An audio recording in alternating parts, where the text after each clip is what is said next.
A plus B, C, métaphore, grammaire, W, hypothèse, oxymore, Trancher le cou du tronc. Couper le tronc du cou. Y et Z. Bonjour professeur. Bonjour Marie. Narcisse, qui habite en Côte d'Ivoire, voudrait connaître la signification du très joli mot, et je suis bien d'accord avec lui, consensus. Alors dites-nous professeur. En effet, chère Marie, c'est un bien joli mot et très apprécié en francophonie. Nous aimons les larges consensus. Le verbe consentir provient du latin cum sentire, sentir ensemble, partager un sentiment et donc tomber d'accord. Des personnes qui consentent, tombent d'accord après discussion, donnent leur consentement. Le verbe consentir possède un autre dérivé nominal, plus technique.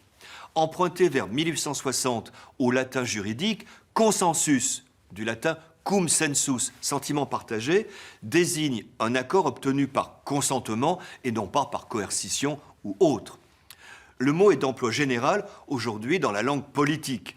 Il désigne une large majorité, une quasi-unanimité. Ce projet de loi a reçu un large consensus. Cette mesure fait consensus. L'adjectif qui en dérive, consensuel, relatif à un consensus, vient de subir une intéressante baisse de sémantisme. Il désigne désormais un consensus obtenu sur une base minimale, fondée sur le sens commun, le sens de tout le monde, et donc de très faible intérêt.